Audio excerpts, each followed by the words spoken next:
ketika Rasulullah Sallallahu Alaihi Wasallam bersabda,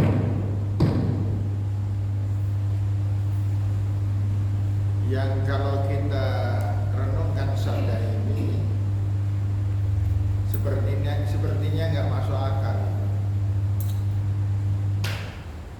Contoh sabda Rasul adalah, Ibu sehari ini panjenengan sudah sedekah berapa? Atau ada yang belum sama sekali?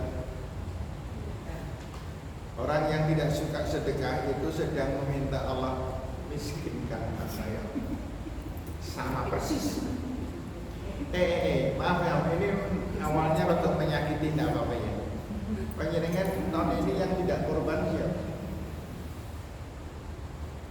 Kalau panjenengan tidak korban itu artinya bahwa panjenengan kita semuanya tidak memperhatikan Allah. Kalau kita tidak memperhatikan Allah, ya Allah tidak memperhatikan kita. Kalau Allah tidak ditaati, maka permintaan kita pun tidak ditaati dalam tanda kutip oleh Allah.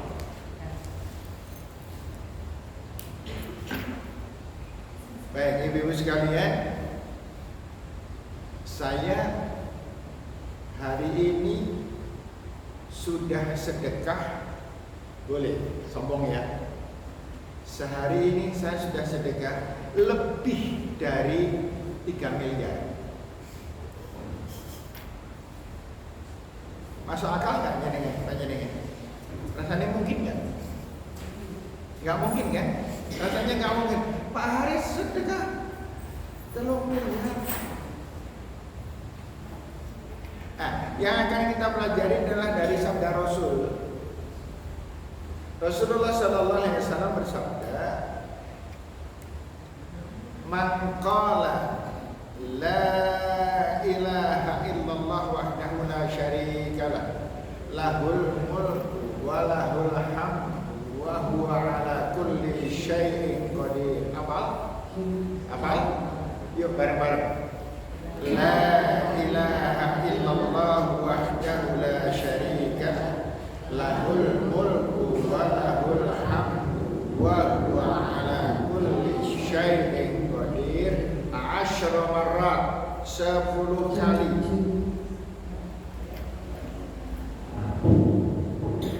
Kana kaman a'taqa arba'ata raqabah.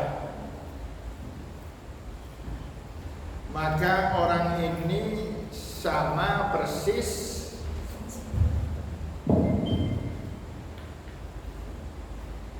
orang, aduh nih kasihan ini yang mau ngaduk jadi sebenarnya kalau pengajian tanpa makan nasi itu jangan itu enak. Kembali. Siapa yang membaca la ilaha illallah wahdahu la syarika lahul mulku wa lahul hamdu wa huwa ala kulli syai'in qadir 10 marrat, 10 kali. Karena kaman ataqa arba'ata raqabah, maka orang itu persis seperti membebaskan 4 budak. Pahalanya sama dengan membebaskan 4 budak. Pernah dengar di sini sebelumnya? Pernah ya?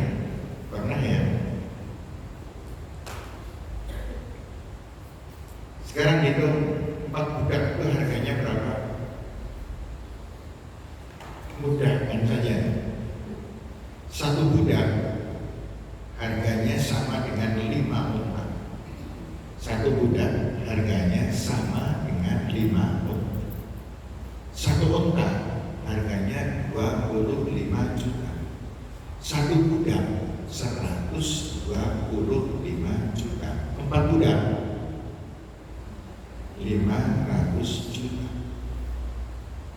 Saya sehari sudah membaca kurang lebih 60 kali la ilaha illallah wahdahu la syarika lah. Sampai 10,5 miliar. nek 20 sak miliar, nek 30 1,5 miliar. Kalau berapa?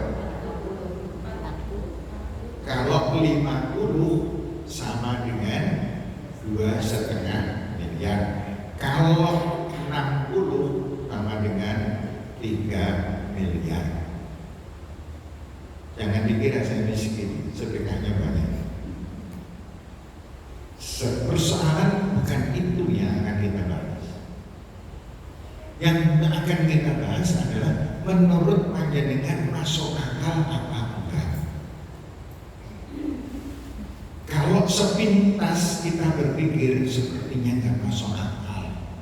Tapi kok yang ngendika Rasul dan ini hadis sahih.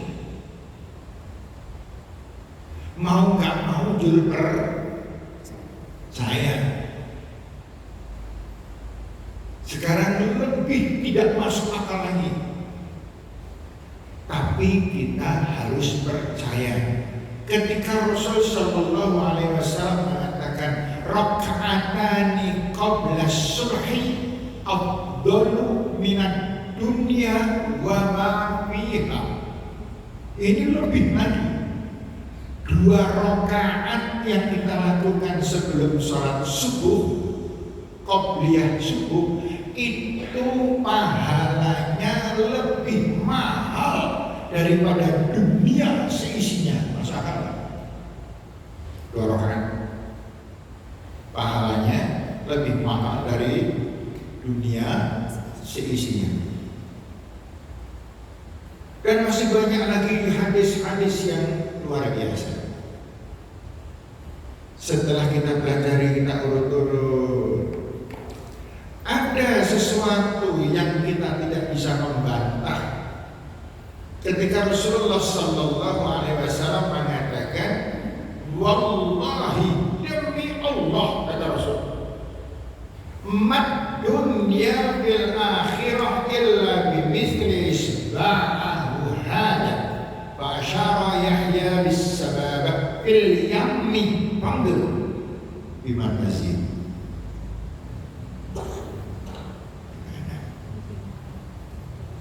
Saya nyari air ini, tapi bukan untuk minum, untuk contoh ini. Dan dosa. Nyari airnya sampai terus ke bawah warung. Ibu-ibu sekalian, Rasulullah SAW mengatakan, demi Allah, perbandingan dunia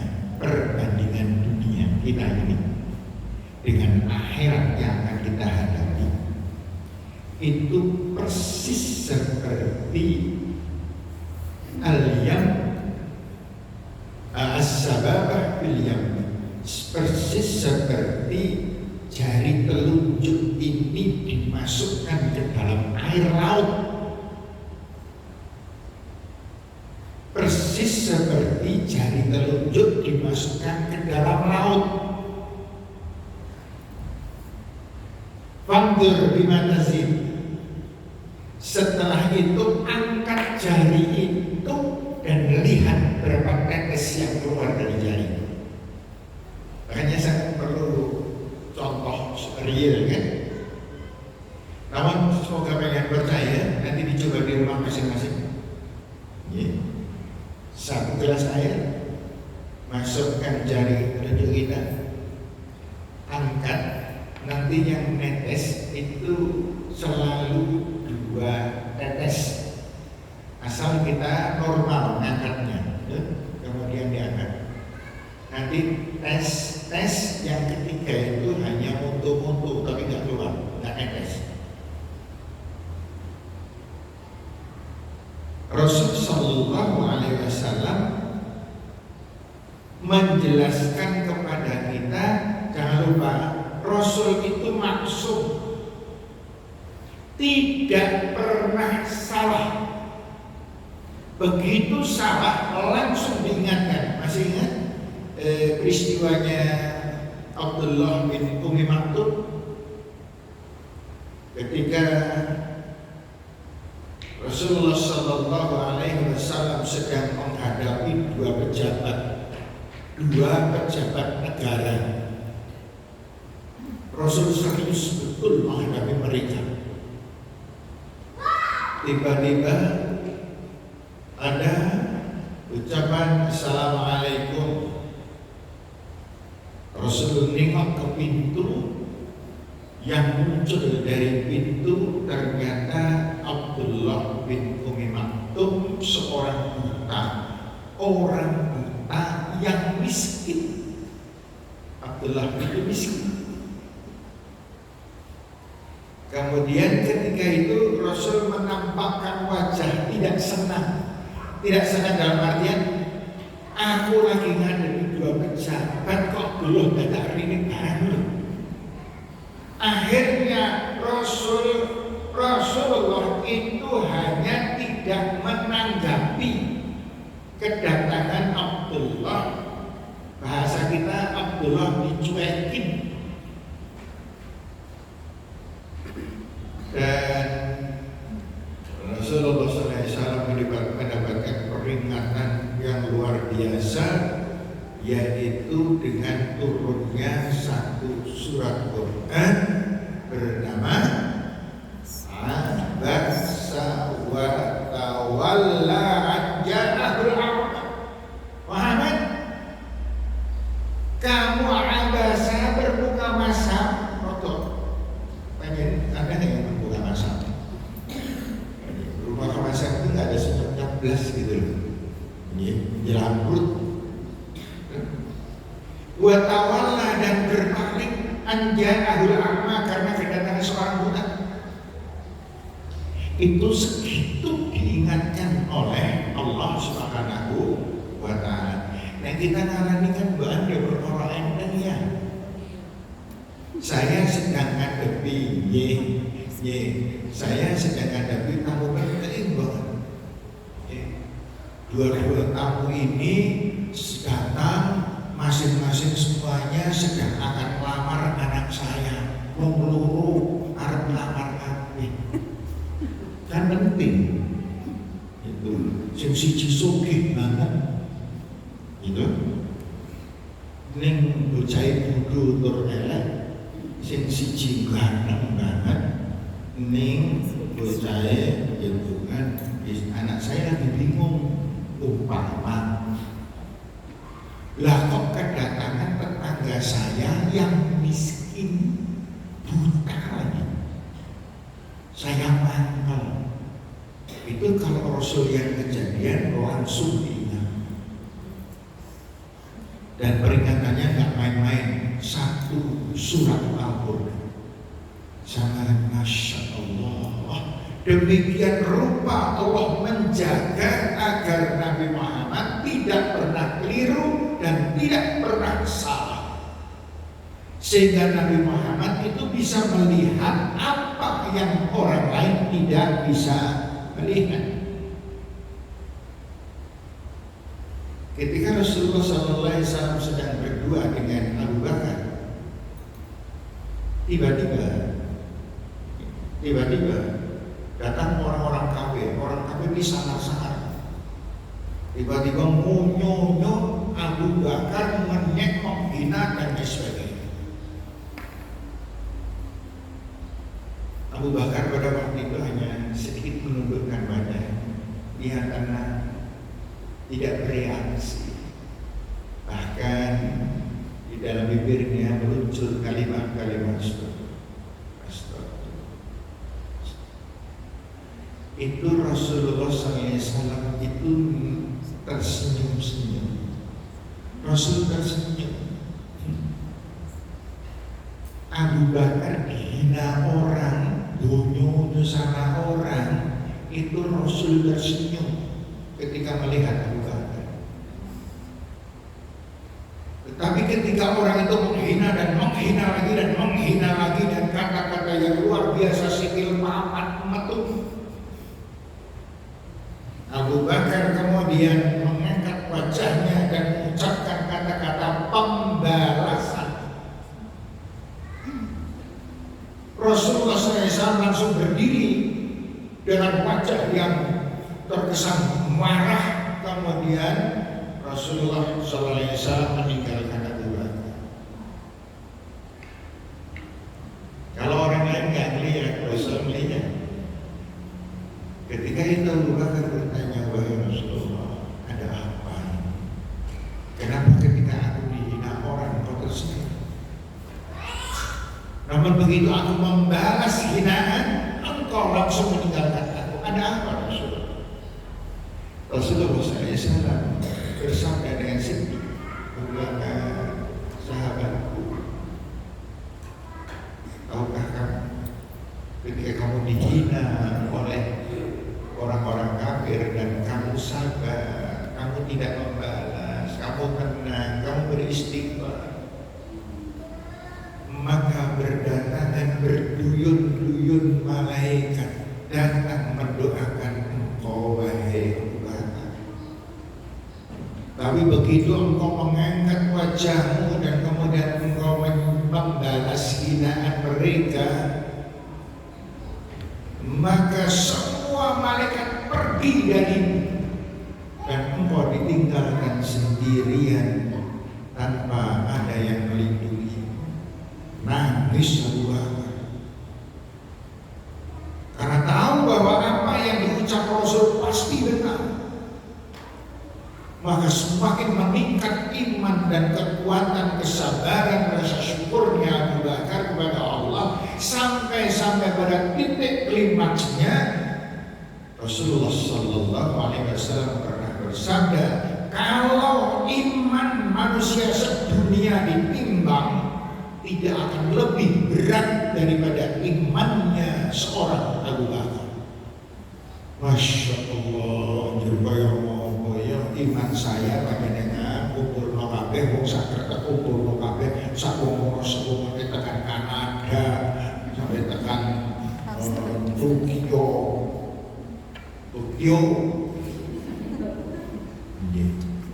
Kumpul kabeh tidak akan lebih berat dari imannya Abu Bakar. Masya Allah. Di mana Allah yang mempunyai kekuatan iman ini bagiannya cari-cari kok, cari contoh-contoh orang yang hebat-hebat ini untuk jadikan pedoman ini. Saya ada contoh ibu, nggak usah sebut namanya ya, meskipun ini indah sekali. Ada seorang ibu, ini seorang janda, saya kenal sangat baik dan bahkan kadang-kadang saya merasakan dia bagaikan ibu saya.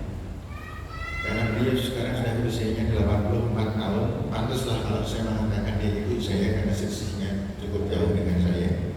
Sementara saya 42, beliau 80. Kalau saya begini, kalau saya 42, pernah saya 42, pernah.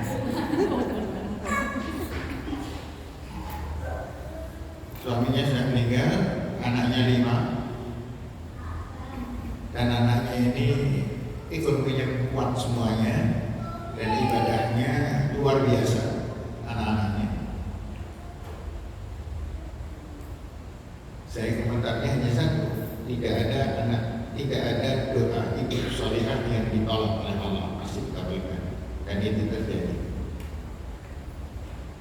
Pada satu hari anak barat laki-laki, anaknya itu 3 depan laki-laki, 2 belakang perempuan.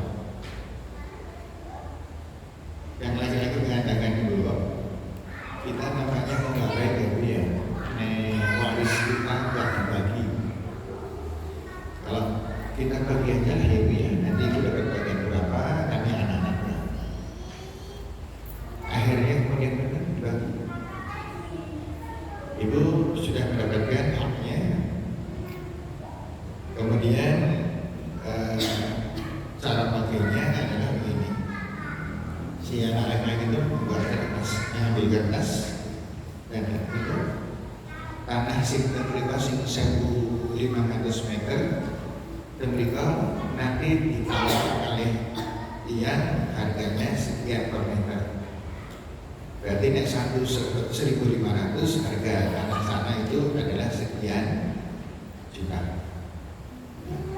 Terus tanah sing mereka bus yang 100 meter itu tanah sudah ditawar dan harganya lebih mahal daripada yang 1.500 meter.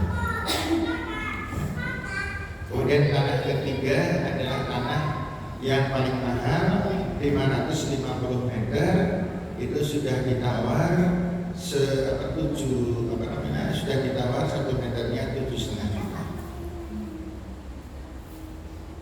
tapi belum dijual.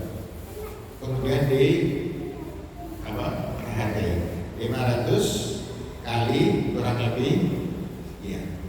Dan rumah yang ditempati itu memang tidak di pinggir kota, tapi di dalam, tidak di pinggir jalan, tapi di pinggir tapi di tengah kota dan sangat dekat dengan jalan, hanya situ satu rumah. Tanah itu dihargai sekian M, kemudian dijumlahkan, kemudian dibagi. Dan ibu mendapat haknya, sisa dari pembagian itu dibagi 8. Ibu mendapat haknya, kemudian sisanya dibagi 8. Kok 8? Anaknya 5, kemudian dibagi 8. Kenapa kok 8? Karena sebetul segin dongan. Satu anak dapat 2 bagian, 3 anak 6 bagian. Perempuannya 2, 1, 6 tambah 2 sama dengan 8. Di saat itu juga kemudian langsung diambilkan kalkulator, itu dibagi menjadi 8. Setelah ketemu, kemudian anak laki-laki dapat 2 bagian. Anak laki-laki ibaratnya itu, jadi mereka mengatakan kulo pikantut semanten, adik pikantut semanten sami, adik sebagai semanten mereka sami. Terus mereka adik, kamu perempuan dapatnya 1 bagian, kamu dapat sekian dan kamu dapat sekian. Coba dipelajari, ada nggak yang salah dan yang kurang? Pelajari. Sudah? Tidak ada? Baik. Kalau tidak ada, Ibu, saya akan memulai. Saya ingin berbakti pada Ibu. Saya terima waris ini, tetapi waris ini saya haturkan kembali kepada Ibu. Yang nomor 2 jangan mengucapkan login ada Ibu. Anak yang ketiga juga sama mengatakan login ada Ibu. Anak yang keempat dan kelima perempuan login. Artinya ternyata akhirnya waris itu kembali semuanya kepada Ibu. Nah, kemudian Ibu mengatakan, kowe kabeh wis sepakat kaya ngono ya wis rembugan sak dulure ta. Inggih Ibu. Ya nek kowe ora ono sing delok iki duit akeh. Ya satu bagian itu kira-kira hampir 200 juta. Satu bagian nih, hampir 300 juta satu bagian. 2 bagian 600 juta. Siapa yang pernah punya duit 600 juta? Saya mimpi aja belum pernah lihat. 600 juta uang tenang. Itu diserahkan semuanya pada ibunya. Kemudian makan ibu betul atas menopang. Nika betul seperti itu. Iki wis beku berarti tak kapak kewe kaya orang sing bodeli ya. Oh inggih Ibu, badhe pun sate nggih monggo, badhe pun pangkaken. Ya wis.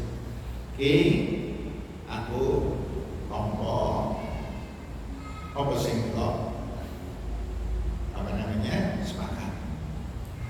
Terus yang nomor 3, gerbang tengah ngambil 1 bendel kertas. Ternyata di situ sudah ada surat pernyataan, semuanya sudah ada pernyataan semuanya. Dari yang pertama, saya bernama ini, menyatakan dengan sesungguhnya Bismillahirrahmanirrahim, hak waris yang saya terimakan dari saya aturkan kepada ibu saya tercinta bernama ini. Yang menyatakan tanda tangan saksi adiknya yang dua. Adiknya yang pertama juga begitu, saksi kakak pertama dan adik ketiga. Begitu dan seterusnya, dan akhirnya sang ibu di dalam pernyataannya juga sudah ditulis, saya telah menerima pembagian dari hak waris dari anak-anak saya, dan anak-anak saya tidak akan menuntut dan tidak akan mempermasalahkan apabila suatu hari nanti harta yang diberikan kepada saya gunakan dengan penggunaan tertentu. Tanda tangan semuanya. Akhirnya semuanya disimpulkan pada ibunya. Berkas-berkas itu dikumpulkan pada ibu. Sudah, ibu setelah itu, ibu menunggu setahun. Buan ada masalah. Ternyata tidak ada masalah. Kemudian pada tahun kira-kira itu 2 tahun yang lalu, berarti 2 tahun yang lalu di tengah-tengah pandemi, ibu menyatakan bahwa tanah yang 1.500 itu diwakafkan, dihibahkan kepada pesantren yang kebetulan agak dekat dengan lokasi itu. Kemudian tanah yang 700 dihibahkan, diwakafkan kepada panti asuhan dengan ini. Yang 550 meter diwakafkan kepada Muhammadiyah. Dan yang rumah itu juga diwakafkan kepada Muhammadiyah, tapi dengan syarat kalau kepemilikan itu menjadi milik Muhammadiyah kalau saya sudah meninggal dunia. Sekarang rumahnya masih ditempati, rumahnya itu kalau nggak salah sekitar 350 meter persegi, rumahnya lantai 2, rumahnya bagus. Saya pernah ngobrol dengan bapak-bapak, rencananya gimana bapak? Rencananya itu untuk transit semua kamu dari luar kota kita masukkan sini dan beraroma hotel Kresna, karena dekat sekali dengan hotel Kresna. Nah ibu, ini yang sama loh, saya cerita gini nih hanya karena saya ingin punya pedoman-pedoman contoh, sehingga saya tidak pernah merasa hebat karena saya selalu kalah hebat. Saya selalu banding-bandingkan diri saya dengan orang-orang yang lebih hebat. Saya merasa kecil sekarang, meskipun dulu beliau merasa kecil di hadapan saya, sekarang saya yang merasa kecil. Yaitu ketika saya berhadapan dengan Ustazah Eva, saya merasa hebat, ini orang ya Allah, semoga konsisten. Ini bagaimana bayangkan anak yang ciri-ciri masih pengajian sama kemari kok. Ini panjenengan sekarang punya bisa mengajarkan orang meninggal bayi. Oh iya, Tuhan. Baik ibu-ibu sekalian, saudara sekalian, bapak semuanya, kembali ke intinya. Bodoh, kita menjadi orang yang bodoh kalau kita masih lebih mementingkan dunia daripada tujuan akhirat. Tujuan akhir kita akhirat. Yang Rasul mengatakan akhirat itu perbandingan dengan dunia hanya 2 tetes air dibandingkan laut keseluruhan. Namun kita tidak bisa meninggalkan dunia selama masih ada di dunia. Betul ya? Nah makanya kemudian begini maksud saya. Ya kita bersama-sama menyesuaikan dengan apa yang dituntunkan Rasulullah Allah Subhanahu wa taala. Apa itu? Ayat terkenal, wa ma khalaqtul jinna wal insa illa liya'budun. Bahwa aku menciptakan jin dan manusia tidak ada cara kecuali seluruh mereka mesti beribadah Terus beribadahnya berapa lama? Beribadahnya sederhana, hanya 24 jam sehari. Kita tuh hanya disuruh beribadah 24 jam sehari. Enggak banyak, hanya 24 jam sehari. Loh, artinya seluruh unsur yang kita lakukan, jangan lupa kita sedang beribadah. Maka kalau kita sedang beribadah, maka hati kita mesti nyaman. Maka kita koreksi satu persatu. Ibu-ibu, maaf ya, umpamani panjenengan situ dalam hari-hari ini kira panjenengan punya sangu apa? Sholat. Masih panjenengan sholat dengan apa? Kalau 4 rakaat itu yang kira-kira ingat kepada Allah berapa persen? Itu yang perlu jadi bekal. Panjenengan masih iman-iman dong Mas Sedekah. Masih mikir mungkin ada tingkat kan? Tidak gini kelong kan? Padahal Rasulullah SAW pernah bersabda, Allah walladzi nafsi biyadihi ma yanqusu mal 'abdi min shadaqah. Demi Allah tidak akan pernah berkurang harta seorang karena sedekah. Ketika pembangunan PKU, ada seorang teman itu nekat nyumbang pembangunan PKU itu sebanyak 100 juta. Apakah kemudian dia jadi miskin? Tidak, bahkan setelah itu luar biasa perkembangan rezeki. Orang yang setiap tahun korban itu tidak pernah kemudian rezekinya surut bergerak stabilan, utangnya meromong tidak, yang tidak sedekah lah dia. Makanya menjadikan hati-hati loh bahwa yang namanya mengeluarkan rezeki sebagian yang Allah berikan itu menurut kekuatan. Kata-kata menurut kekuatan itu mempunyai makna kekuatan maksimal. Kadang-kadang panjenengan kan yang berumur amal itu kan yang ngetokin rezeki paling cilik kan. Kadang-kadang sudah baik pantas dengan berapa. Kalau masih ngetokin konai, dan orang ngetokin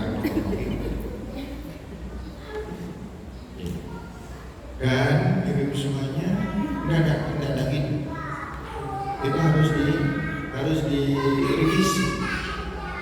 Karena yuk kita lihat sekarang surat Al-Quran. Karena ibu-ibu sekalian nanti panjenengan bisa memirsani di dalam surat Al-A'raf surat 7 ayat 8. Al-A'raf 7 surat 7 ayat 8 dan 9. Itu Allah mengatakan a'udzubillahi minasyaitonir rajim wal waznu yawma idzin al-haqq. Dan timbangan Allah itu pada hari kiamat adalah bagaimana al-haqqu pasti terjadi. Yang kedua pasti adil, tidak ada yang didolimi.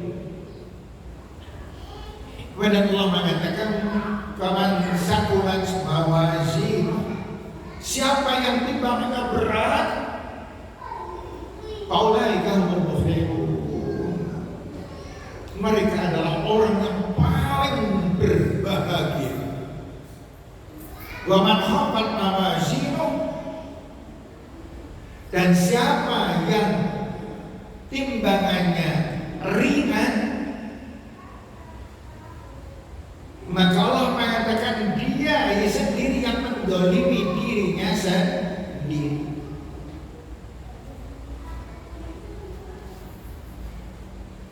Pertanyaannya adalah, ibu-ibu semuanya masih ingat ketika kita sekolah dulu, kita punya hak yang sama tapi hasilnya beda. Sak kelas jumlahnya 30, gurunya sama, kelasnya sama, jamnya sama, pelajarannya sama, keterangannya sama. Iya kan? Ketika ulangan hasilnya sama. Nggak sama, nggak akan pernah sama. Karena apa? Karena kualitas dari masing-masing siswa itu berbeda. Kalau itu persis satu soft orang seorang 20 orang itu nanti hasilnya kira-kira menjadi 3 kelompok. Yang satu mendapatkan bobot emas 24 karat, sekelompok emas 18 karat, sekelompok emas karat.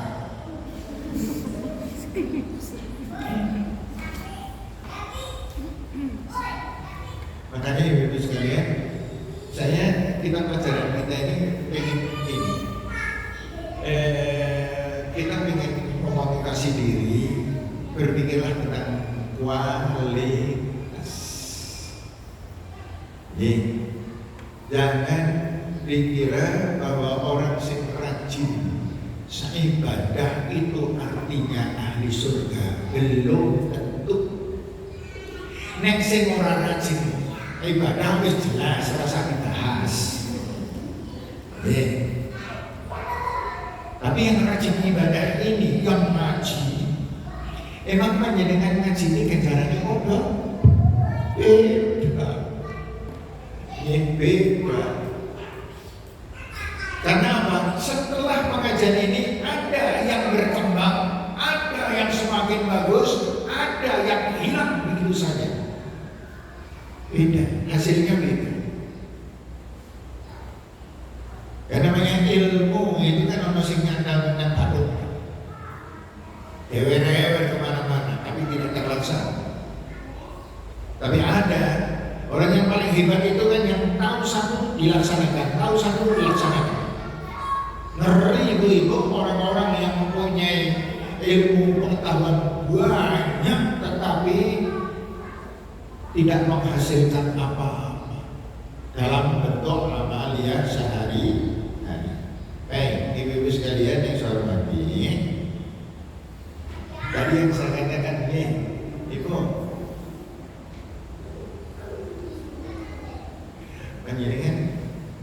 penjadikan dalam sehari kalau sholat berapa rakaat? Sehari semalam sholatnya berapa rakaat? Ini aja lebih mudah. Penjadikan pilih mana? Pilih mana?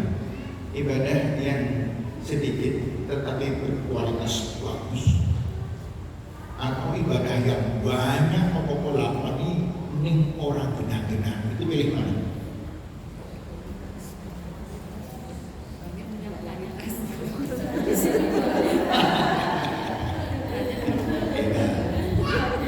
Pilih yang ketiga. Kalau nggak ada larangan, kalau nggak ada pengumuman ya, tidak boleh pilih ketiga kan ini. Pilih apa? Pilih yang ketiga. Yang berkualitas, cermat, penuh dengan kesabaran dan kesadaran, dan dilakukan berulang-ulang dan setelahnya banyak. Itu yang menjadi tujuan. Contohnya, banyak ini tak di sholat dulu. Contoh, banyak kan sholat selama ini rasanya kayak ngomong. Yang tadi saya waktu kecil, berapa persen ingat kepada Allah. Ini masing-masing jawabannya beda. Ya. Nah, ketika mau sholat, ada nggak perasaan lega? Dan ketika sedang sholat, ada nggak ingatan-ingatan terus konsentrasi kepada Allah? Dan setelah sholat, bisa nggak panjenengan benar-benar berzikir kepada Allah? Dan setelah berzikir, panjenengan benar-benar berjumpa dengan serius kepada Allah setiap sholat. Bukan sesekali, nah sesekali tidak bisa. Bukan itu yang dimaksud. Nah sekarang, yuk bersani surat An-Nisa ayat 142. benar ya. Saya sudah salah ya. An-Nisa.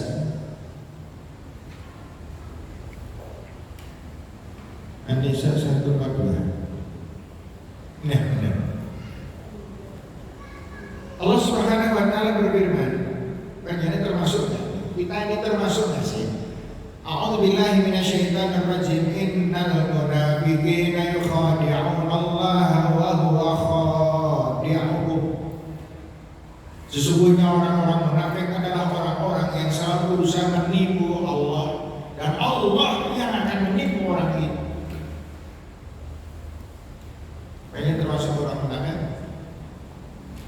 Termasuk kan? Bingung ya. Kalau mengaku orang geriang, mengaku orang bola. Yuk ikuti ayat berikutnya. Idza qamu ila sholati qamu kusala yura'una an-nas wa la yadhkuruna Allah illa qalila. Tanda-tanda orang munafik, yuk saya juga koreksi diri. Yang pertama, apabila menunaikan sholat wegah. Idza qamu ila sholati qamu kusala. Dan apabila menunaikan sholat dia merasa malas, wegah, letih. Masing-masing kita berbeda. Sekarang kalau saya tanya persatu, saya mempunyai keinginan menyenang tidak ngaku. Tidak ngaku bukan karena bohong, tapi tidak ngaku karena tidak tahu. Beda ya. Maka tanda-tanda orang yang malas, itu ada beberapa faktor. Yang pertama, sholatnya sering ditunda. Orang yang malas itu orang yang kalau dengar adzan ning tidak mendengar, krungu ning ora krungu. Saya di rumah ada ponakan saya, dia sedang sekolah di Istikes Muhammadiyah, sudah tahun terakhir, mungkin tinggal penyelesaian saja. Saya tanya, nah, namanya Nana. Nah, itu pas asar kemarin, kamu tadi dengar adzan nggak? Dengar nanti. Kamu tadi ketika muadzin mengatakan Allahu Akbar, Allahu Akbar, kamu jawab Allahu Akbar, Allahu Akbar. Ketika muadzin mengatakan hayya 'alas shalah, kamu jawab enggak? La haula wala quwwata illa billah. Ya begitu. Jaga enggak. Padahal yang namanya adzan di rumah saya itu seru kan, karena spekernya masjid itu ngomongnya ke rumah. Itu saya kalau di rumah, kalau sudah mulainya kumandang ayat Quran itu jam 5, itu kita di rumah itu ngobrol supaya iso, seru banget. Dan dia mengatakan dengar adzan, dengar, jawab adzan, tidak. Itu yang saya maksud dengan krungu ning ora krungu. Bahasa Jawanya,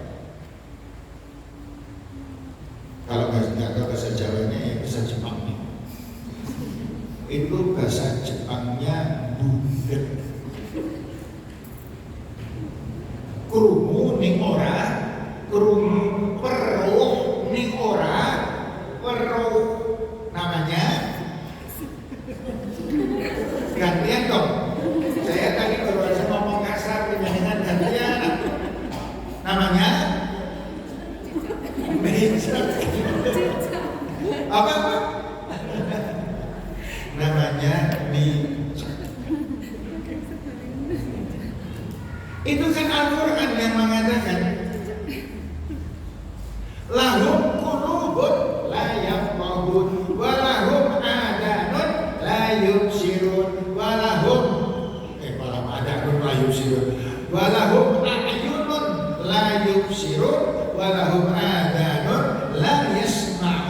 ulaika kal an'am. Quran.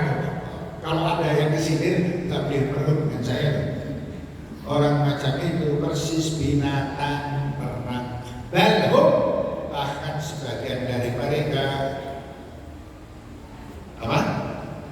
Balhum abdul, dan mereka sebagian lebih parah lagi daripada hewan ternak. Maka Allah mengatakan di surat yang lain, "Tsumma radadnahum asfala safilin." Itu perasaannya begitu. Ini jalan raya. Ini jalan raya atas aspal. Peragaannya, "Tsumma radadnahum asfala safilin." Maka manusia yang punya hati tidak menggunakan hatinya, punya mata tidak melihat hidayah, punya telinga tidak mendengar nasihat, itu turun derajatnya asfala safilin, lebih terhormat telpok daripada manusia tadi. Kenapa demikian? Karena asfala safilin itu sangi sore aspal, sementara telpong selalu di atas. Logikanya gitu. Telpong tahu kan ya? Iya. Kalau zaman sekarang kalau ngomong ya, dokar di sini kita ada dokar nggak sih? Ada ya, masih ada ya. Di Wonosobo itu dokar hanya tinggal belasan. Benar, kelompok banget. Kalau zaman dulu saya, anak-anak keluarga saya, kalau mau ke pasar itu nyebrang jalan, nyebrang jalan, kemudian tunggu sebentar, nanti ada dokar. Kadang-kadang dokar 3 beruntun. Gitu. Sekarang kalau dokarnya apa sih nanti? Gak ada sekarang. Dokar itu jarangnya bukan main sekarang. Kenapa? Dokar kalah. Kalah dengan ojek, teleponing, apalagi dengan segala macam sekarang. Alat transportasi. Dan rata-rata orang itu mempunyai sepeda motor. Kalau sekarang saya tanya dengan datanya, siapa di antara penjenengan yang tidak punya sepeda motor? Mungkin yang ngajeng hanya 1-2. Ya. Rata-rata yang ngajeng kabeh. Bahkan ada serumah adik saya itu serumah itu motornya 7.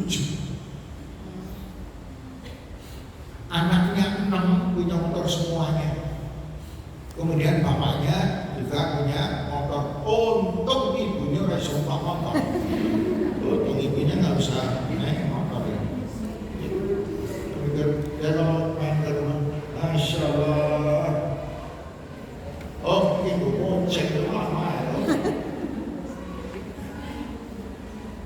Bagi ibu sekalian, saya kembalikan lagi ke inti kita. Bahwa Allah Subhanahu wa Ta'ala melihat siapa orang munafik, orang yang megah sholat.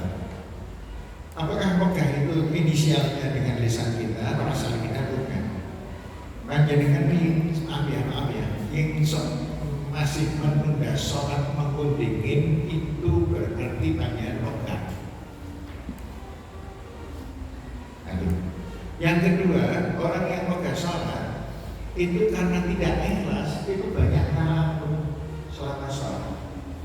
Yang ketiga, karena sholatnya itu sholat yang diambil, maka setelah sholat itu hawanya hampir nyampe, enggak kemudian berpikir. Kalau berpikir kadang-kadang hanya formalitas, mengumatus lebar sholat orang sunnahnya. Yang keempat, lebar sholat itu doanya asal-asalan. Sing penting donga kadang apalan tok. Nek ditakoni Bu mau nyenar lebar sholat donga apa wae bro? Hanya hafalan. Yang kelima, hidupnya tidak mencerminkan ditakdirkan sebagai seorang yang pantas disayang oleh Allah. Atau males, itu ya. Yang kedua, Allah yang mengatakan yang kedua, orang munafik yurauna nas. Perbuatan-perbuatannya banyak dilakukan hanya motivasi manusia. Yang dulu saya pernah bertanya, ibu, selama ini panjenengan berbuat baik pada suami. Siapa di antara panjenengan yang berbuat baik pada suami hanya karena suami, bukan karena Allah? Itu bisa terjadi berpuluh tahun berbuat baik kepada suami bukan karena taatnya kepada Allah, tetapi karena iki bojoku. Maka ada orang yang ditanya, Mbak, ya nenek kalau ini orang teman sih setia ladeni ya Mbak.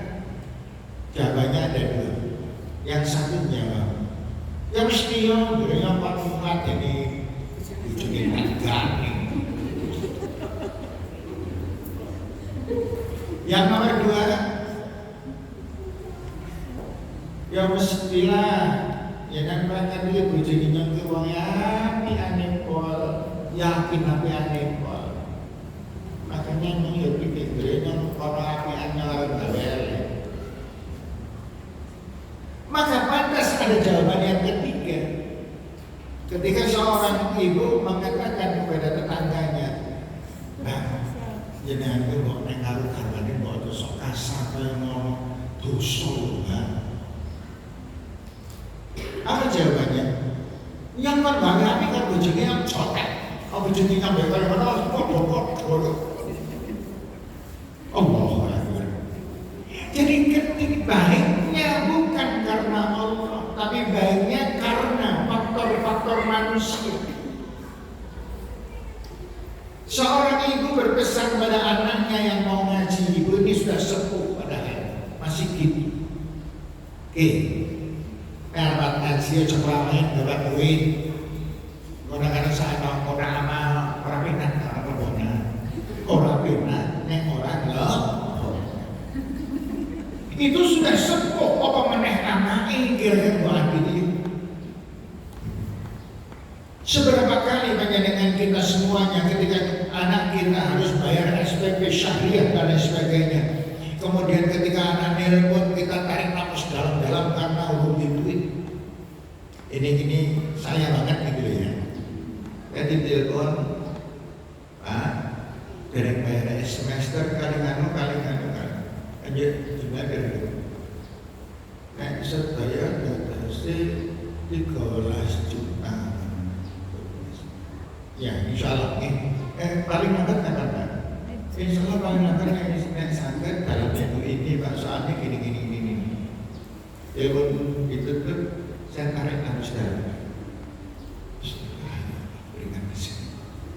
Saya belum punya uang. Saya lapor kepada istri. Loh, gimana duit ini bisa betul ini? Kalau pabrik padahal nek tak bayar menunggunya mungkin karena orang kaya. Tapi kita pasangannya menolong dan selalu dijauh oleh Allah. Nah, ketika semacam itu, ini ceritanya ngenes banget ya menurut saya ya. Hanya ini lagi ngenes banget. Apakah ketika kita mengeluarkan duit 13 juta kita transfer, kemudian ketika kita transfer bismillahirrahmanirrahim, ya Allah, jadikanlah 13 juta ini bagian dari pengampun mengampuni dosa-dosa dan jadikan bekal di akhirat kelak ya Allah. Begitu? Atau ada seorang ibu saatnya disuruh bayar anaknya, anak SMP bayar, dan anaknya mengatakan jadi bilang ya itu kami jadi 520 Bu. Ya besok Senin bayar ya. Kemudian sini bro pagi-pagi tapi dia 220 jadi nih bayar dong kelas benar ya ini bayar dilarang. sholat angel, ngomong angel, agak jopot. Namanya tidak ada ingatan sama sekali. Ini adalah amanah Allah. Setiap kebaikan yang diberikan kepada amanah ini adalah bekal kita menghadap Allah. Dan uang yang kita cari adalah hasil jihad kita kepada Allah. Berangkat dari rumah keinginan yang bekerja malam-malam, yang mungkin punya warung, punya toko, punya supermarket dan lain sebagainya, yang mengajar dan sebagainya. Kita perbaiki diri kita. Setiap kali kita akan bekerja, maka bacalah Bismillahirrahmanirrahim. Ketika mulai melangkah, Bismillahirrahmanirrahim. La haula wala quwwata illa billah. Dengan menyebut asma-Nya, aku berserah diri kepada, dan tiada kekuatan, tiada daya kecuali hanya karunia yang Kau berikan kepada hamba-Nya. Mantap hati, karena akan berjihad fisabilillah. Kemudian selama perjalanan bekerja yang diingat adalah Allah. Ini ibadahku, ini ibadahku, ini ibadahku, ya Allah. Maka guru yang semacam ini pasti guru tersebut berwibawa. Pasti guru itu tidak mudah marah. Seandainya marah adalah karena khawatir anaknya melakukan hal-hal yang tidak diridhoi Allah. Itu. Dan ketika dia pulang, seberapa pun yang didapat, dia sudah mengatakan Bismillahi tawakkaltu ala Allah. Aku berserah diri kepada Allah. Ini rezeki. Makanya banyak sekali orang-orang aneh. Seorang mempunyai anak 10, bapaknya hanya seorang pegawai negeri dan istrinya tidak bekerja. Tapi anak yang 10 itu semuanya selesai sekolah dan semuanya sarjana, sebagian S2 dan sebagian S3. Berasal dari mana? Dari berkah Allah dan pertolongan Allah Subhanahu wa ta'ala. Tapi ada orang yang mempunyai gaji, bapak mempunyai gaji hampir 20 juta, ibunya sekitar 12 juta, punya anak hanya 2, jebol semuanya. Tidak ada yang jadi. Bahkan dialah yang akhirnya orang tuanya sudah tua, bolak-balik jalur ngerengek tentang warisan, padahal bapak ibunya masih hidup. Na'udzubillah min dzalik. Kenapa semuanya ini? Sekali lagi, karena jawabannya karena dia mempunyai mental munafik, yang dia melakukan perbuatan baiknya bukan karena Allah, tetapi karena didorong oleh orang-orang. Ukurannya adalah di alam atau tidak, dihargai atau tidak, diuangkan atau tidak, dihormati atau tidak oleh manusia. Makanya saya mengatakan hal ini karena begini, urusan ibadah itu kan urusannya adalah hati kan.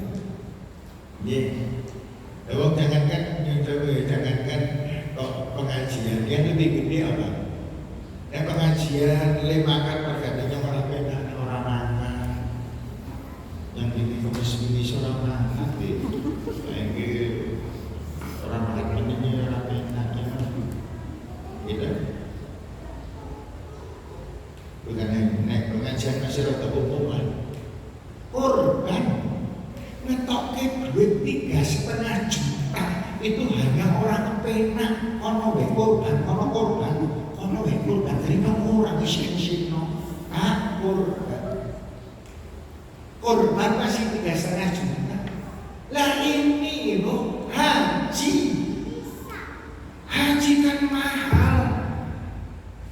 Lo ONH saja 35 juta. Gusan Rono Piro. Kalau sekarang saya hafal karena istri saya sedang haji. Ya. Gusanmu bukan ini Pak, jadi ditukar nang kene wae apa nek pengen antar mungkin ditukar nang kene wae. Yo pirang paket Pak. Itu ada paketan. Satu paket nilainya sekian. Karena jadi kan kira-kira nek taksirannya jadi paling orang butuh 5 paket. Ya kan, awalnya tak butuh 5 paket ya. Nah, kalau kayak bisa kan di sini masih dia dewa karo yang ngaji kan ini isi kurang hati sih Allah. Jadi cukup. Ya, itu dosa. Kalau jadi aja lain nang kono doa di ceklat apa kae karo duit rupiah es ya.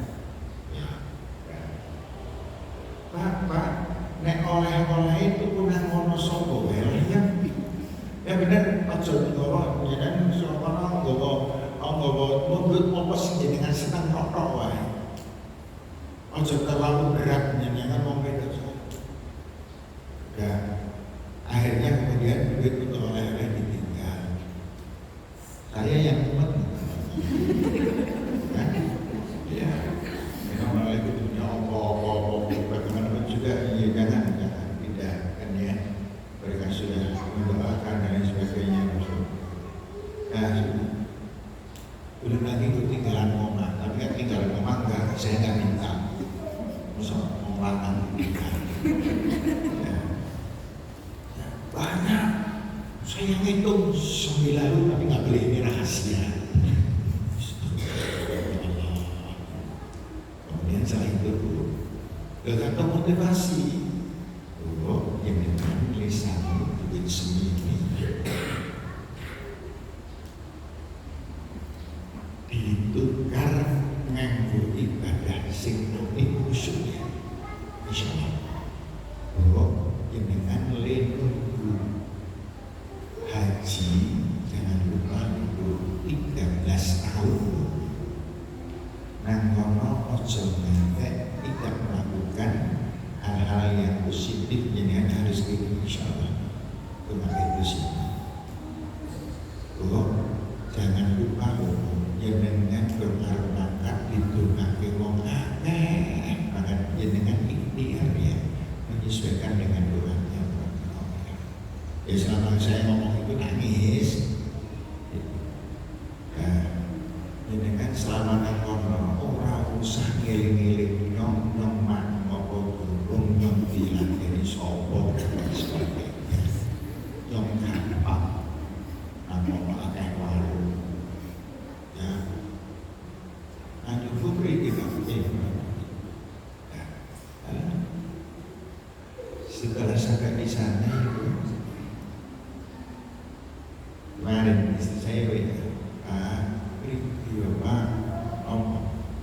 ternyata beberapa orang jamaah kita itu ada sing orang seneng maring masjid Pak. Senengnya nek sholat nang hotel nang bareng orang ngeleke. Ojo, jangan diingatkan orang yang semacam itu mempunyai sifat yang mendasar. Dengan ngendikan baik karo Ustaz Omer sampaikan kondisi ini agar Ustaz Omer mengingatkan secara pelan-pelan karena Ustaz Omer yang memimpin. Jadi ada itu yang sholatnya Mekah ke Masjidil Haram padahal kurang ngomong jangan dikasih nih ya. Jadi nunggu paling tidak mereka kan 11 tahun. Kalau istri saya tambah 2 soalnya. Kan istri saya berangkatnya tahun 19 mundur karena pengen bareng dengan saya. Saya bisa berangkat baru tahun 20 nggak ada keberangkatan, 21 nggak ada keberangkatan, baru 22 keberangkatan sing pendamping penggabung nggak bisa berangkat, saya nggak bisa berangkat karena pendamping. Itu padahal target saya ditargetkan KBIH untuk jadi pembimbing. Ini saya nggak berani. Itu betul semacam kita akhirnya. Masya Allah. Di sana itu ibu, orang yang tulus ikhlas itu hati-hati, selalu tersenyum, nggak ada perselisihan, nggak ada pertengkaran, menolong orang tua enak, masya Allah, nggak ada berat-beratnya gitu. Ya. Kemudian kalau ada yang sakit, rumah tenangan gitu. Tetapi ya tadi yang nggak siap itu loh, maka ada masjid apa-apa sini bermut nang mas di Mekah itu kadang-kadang sambil punya pemantau betul bukan tuh soal mana itu umat kami itu bisa terjadi. Makanya ibu sekalian yang belum haji ya, yang sedang terus menunggunya daftar tahun 17 berarti dengan berangkat kira-kira tahun 32. Saya juga itu soalnya. Saya kan daftarnya tahun 17. Kalau saya punya ada yang saya dampingi atau ada yang saya gabungi, paling cepat saya 3 tahun pendaftaran, makanya 20 gitu. Malah penggabung tidak boleh berangkat. Tapi semua orang mencurigai yang saya berangkat karena usia 6 tahun. Usia 6 saya. Ya sekarang saya jujurnya usianya adalah 46.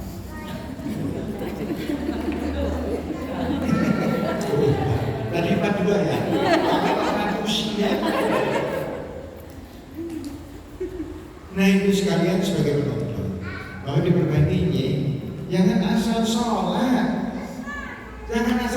panjenengan kalau asal sholat itu jogowo, panjenengan gerakan bisa ke akhirat ibaratnya orang mau berjalan, aduh banget, khalidina fiha abada, membawa duit sak koper gede, ning isine ewon kabeh ya Allah ora yes. Ewon jerone sebaran koran. Beda itu dengan orang yang membawa skoper besar isinya ratusan ribu semuanya. Itu loh. Berkualitas, berbobot. Maka Allah mengatakan bahwa sakunat mawazinoh, siapa yang timbangannya kembali lagi tadi itu tadi yura'unan nas wa la yadhkurunallaha illa qalilan. Orang munafik itu nek zikir sedikit sekali, semuanya urusan dunia kabeh. Padahal ibu 24 jam kita beribadah. Panjenengan tidur ibadah. Harus panjenengan tidurnya harus ibadah. Tidur enggak main-main loh, kata 7-8 jam kan? Kemudian panjenengan masak di dapur itu berapa jam? Panjenengan kalau kerja dari pagi sampai sore pulang berapa jam? Betapa bodohnya kalau kita tidak mengikatkan diri kita kepada Allah Subhanahu wa Ta'ala. Ada yang mengatakan hanya bergarap ikhlas gajinya Siti dan banyak itu bukan jumlah uangnya, tapi sedikit dan banyak itu tergantung yang menerima hatinya semacam apa. Kan gitu. Ya, kalian tahu? Tak ada apa-apa yang bisa itu. Saya itu gajinya, saya gaji di SMA dulu. Pertama kali saya ngajar gajinya saya 65.000. Terus naik. Ya. Kemudian saya bekerja di SMA Muhammadiyah itu kurang lebih antara 30 tahun. Gaji terakhir saya pada waktu itu 1.209.000.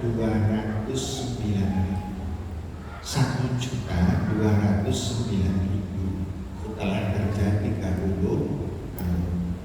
Sedikit atau banyak, seratakan banyak.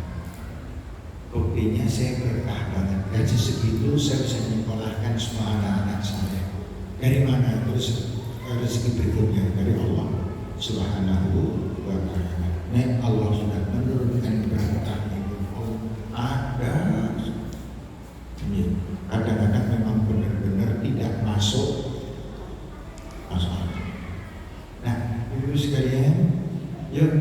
dan semua unsur perbuatan kita ibadah panjenengan ngasai bismillah. Apa-apa bismillah. Kemudian panjenengan berhadapan dengan suami, jangan lupa pahala paling gede adalah apa yang panjenengan berikan pada suami. Paling gede. Tapi begitu suami dikurangi, itu saking gedenya luar biasa. Panjenengan kok wani sari ngungkur no suami dalam arti ngungkur no yang sebenarnya, atau misah diri dari tempat tidur suami karena marah, maka panjenengan dilaknat oleh malaikat sampai pagi.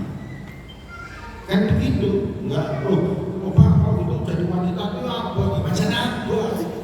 Macam apa? Apa? Ya, memang berat. Karena memang istri itu dimudahkan oleh Allah untuk masuk surga. Tapi istri juga mudah sekali masuk neraka. Panjenengan harus bisa belajar apa yang ada, itulah yang diterima. Jangan membayangkan apa yang tidak ada.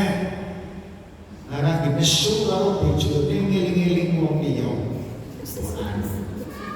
Anggar tembak kajian orang itu ono wae kaya guru kajian ngeluh, pasal kajian ngeluh, biar kalau di bojo ngeluh, saya di bojo ngeluh, orang di anak ngeluh, pasal di anak sono ngeluh.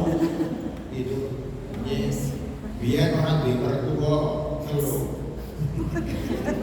Yang kepengen di bojo ini rasa di mertua. Allah seneng nikah kalau yakin piati.